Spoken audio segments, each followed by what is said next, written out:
Khalif Mitchell's never been shy about showing his emotions on the field. It landed him in hot water with the league and his Lions teammates during his first stint in BC. But a year after being traded away to the Argos, Mitchell is back in the Lions' den. You know, when we left, we probably weren't on the greatest of terms, and then all of a sudden I went to Toronto and then come back here and then have an opportunity to be able to say that, you know, I can play with my guys and have an opportunity to go win a championship, and the team looks at me as championship material. It's a beautiful thing. Mitchell says the year away from BC has given him time to reflect, and he believes he is a changed man. The 6'6", 315-pound defensive tackle is ready to turn the page on his antics from the past. I mean, I've matured because of my experiences. I believe only your experiences make you mature, not really your situations, because, you know, different situations, you could be the same person, but my experiences have made me mature because of the fact that, you know, I appreciate my game, I appreciate my job and my opportunity here, and I appreciate the opportunity to be playing alongside guys who have the same mentality as me and wanting to go win a championship.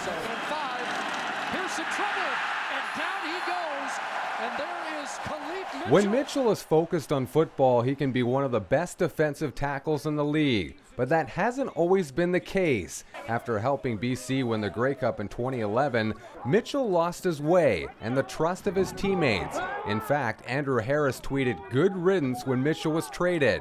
But a year has passed, and Harris says there are no bitter feelings. You know, Khalif is a beast.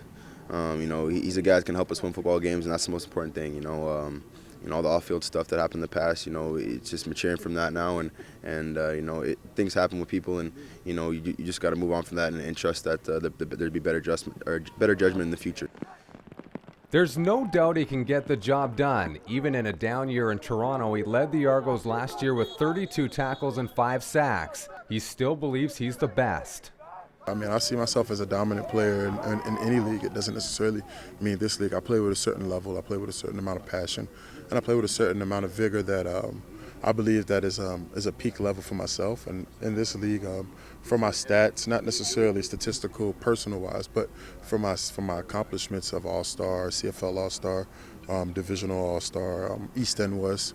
In order to be successful in our division, you've got to be very good against the run. You got to be big inside, and now I think with Eric, and Solomon, and Biggie behind him, we're pretty good inside. So he's another big, effective body that can be impactful in the interior line of scrimmage, and good teams win at the line of scrimmage. As for the throat-slashing gestures, they're not going away. He says that intimidation is part of his game. He's just got to find a way to do it a little nicer for the commish. No, never. Oh, no. Ain't no throat. I got to find a way to do it better. I mean, I did my cross, you know, and I came with the throat because we're on a violent atmosphere.